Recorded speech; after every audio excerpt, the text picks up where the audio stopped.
السلام علیکم ورحمۃ اللہ وبرکاتہ۔ وعلیکم السلام ورحمۃ اللہ۔ ان الحمد للہ نحمده ونستعینه ونستغفره ونعوذ باللہ من شرور انفسنا ومن سیئات اعمالنا من يهده الله فلا مضل له ومن يضلل فلا هادي له واشهد ان لا اله الا الله واشهد ان محمدا عبده ورسوله اما بعد اعوذ باللہ من الشیطان الرجیم وما آتاكم الرسول فخذوه وما نهاكم عنه فانتهوا۔ برادران اسلام، اسلامی خواتین، عزیز بچوں اور بچیاں، تمام مشاہدین و مشاہدات، قرآن اور حدیث کی اہمیت اور اس کی افادیت کے تعلق سے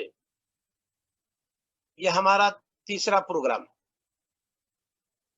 جتنے لوگ اس میں شرکت کرتے ہیں، اللہ کی کتاب اور نبی صلی اللہ علیہ وسلم کی سنت کو سیکھنے کے لیے سب مبارکباد۔ ہمارے نبی صلی اللہ علیہ وسلم نے فرمایا، من سلک طریقا یلتمس فیہ علما سہل اللہ بہ طریقا الی الجنہ۔ جو بندہ کوئی راستہ چلا جس راستے سے علم کا کوئی حصہ وہ سیکھنا چاہتا ہے،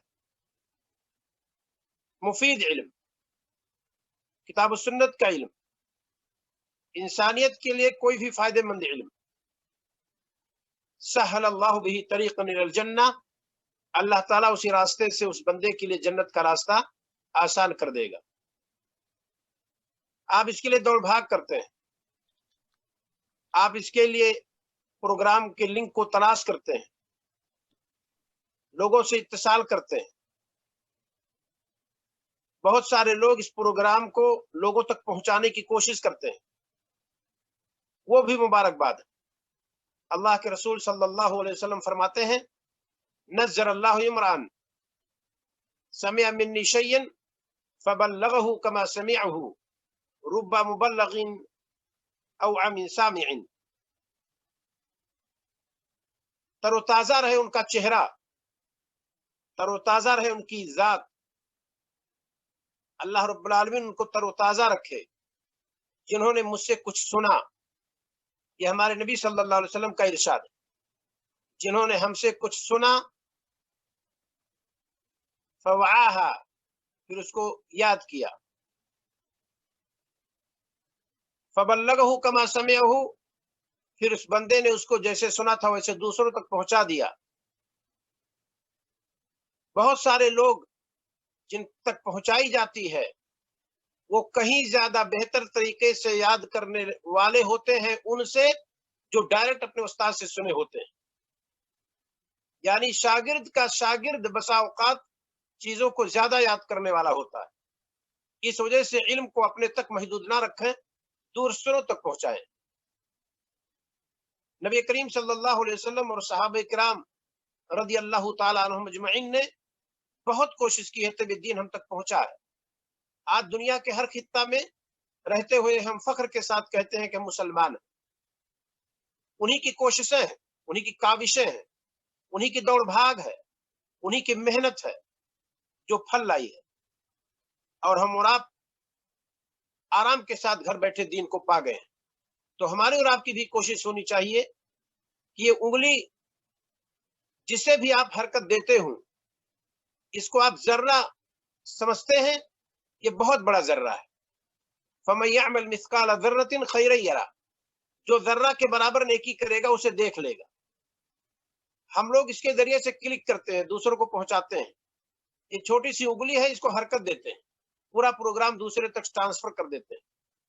بھیجتے وقت ہم نہیں خیال کرتے کہ اس کی کیا اہمیت ہے، لیکن اس پروگرام کو پھیلانے سے اگر کسی بھائی کا فائدہ ہو جائے اور اس کی وجہ سے وہ اپنے عقیدہ اور مسئلوں کو منہج کو صحیح کر لے، تو جب تک وہ زندہ رہے گا، نیک عمل کرے گا، ہمیں اور آپ کو بھی اس کا اجر ملتا رہے گا۔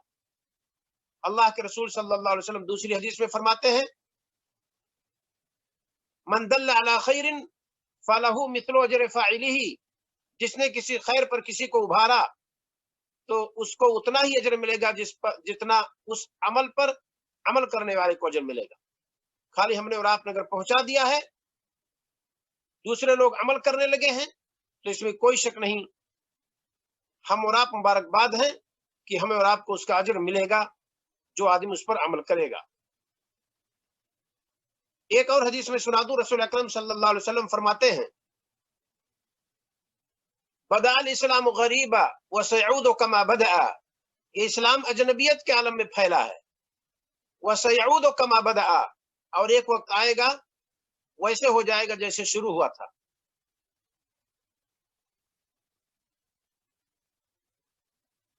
ہمارے نبی صلی اللہ علیہ وسلم کوہ صفا پر کھڑے ہو کر کے کہتے تھے قولوا لا الہ الا اللہ، کہو حقیقی معبود صرف اللہ ہے، کامیاب ہو جاؤ گے. آپ کا گھرانہ، آپ کا چچا ابو طالب، ابو لہب، آپ کا چچا ابو لہب آپ کا مخالف تھا. یہ اسلام کی اجنبیت تھی شروع میں، کہ بھتیجا دعوت دے رہا ہے اسلام کی اور چچا مخالفت کر رہا ہے. اسی کو ہمارے نبی صلی اللہ علیہ وسلم نے فرمایا کہ بدأ الاسلام غریبا، اسلام اجنبیت کے عالم میں پھیلا ہے، کوئی نہیں پہچانتا تھا. جنہوں نے بعد میں قبول کیا ان کو بھی پتا نہیں تھا کہ یہ کیا چیز ہے، کون سی دعوت ہے. وَسَيَعُودُ كَمَا بَدَأَ فَطُوبَى لِلْغُرَبَاءِ، غربا کے لیے مبارکبادی ہو. ہمارے نبی صلی اللہ علیہ وسلم سے پوچھا گیا ومن هم الغرباء یا رسول اللہ، ارے اللہ کے رسول غربا کون ہے؟ دھیان دے کر کے سنیے گا. آپ صلی اللہ علیہ وسلم نے جواب دیا الذین یمسکون بکتاب اللہ حین یترک، غربا وہ ہیں جو اللہ کی کتاب کو تھامتے ہیں جب لوگ اسے چھوڑتے ہیں. وَيُحْيُونَ بِسُنَّتِي حِينَ تُطْفَىٰ، اور میری سنتوں کو زندہ کرتے ہیں جب لوگ میری سنتوں کو مارتے ہیں اور بجھاتے ہیں. تو ایسے لوگوں کو ہمارے نبی صلی اللہ علیہ وسلم نے فرمایا فَطُوبَىٰ لِلْغُرَبَاءِ، غربا کے لیے مبارکبادی. تو کون ہے غربا؟ جو اللہ کی کتاب کو تھامتے ہیں جب لوگ چھوڑتے ہیں، اور نبی صلی اللہ علیہ وسلم کی سنت کو زندہ کرتے ہیں جب لوگ مارتے ہیں. کتنی سنتیں آج کل چھوڑ دی گئی ہیں. اس علاقے میں جہاں سنت مار دی گئی ہے اگر آپ نے زندہ کر دیا تو جب تک لوگ اس سنت پر وہاں اس علاقے میں عمل کریں گے آپ کو اجر ملے گا. سفر سے جب گھر آئیے تو سب سے پہلے مسجد جائیے، 2 رکعت صلاۃ ادا کیجیے، پھر گھر جائیے. یہ ہمارے نبی صلی اللہ علیہ وسلم کی سنت ہے. یہ سنت بالکل چھوڑ دی گئی ہے. ہر کوئی ڈائریکٹ گھر پہنچ جاتا ہے، نہیں. سفر کر کے نبی کریم صلی اللہ علیہ وسلم جب آتے تھے تو سب سے پہلے مسجد میں جاتے تھے، وہاں 2 رکعت سنت پڑھتے تھے، کچھ دوست احباب سے وہاں ملاقات ہوتی تھی، پھر آپ صلی اللہ علیہ وسلم گھر جاتے تھے. تب تک گھر والے آگاہ ہو جاتے تھے کہ فلاں صاحب تشریف لے آئے. آج یہ سنت چھوڑ دی گئی.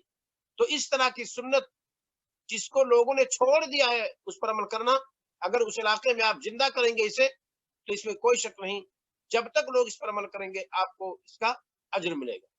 ایسے ہی مغرب کی اذان کے بعد فرض کی صلاۃ ابھی اقامت اس کے لیے نہیں ہوئی ہے، 2 رکعت صلاۃ ہے.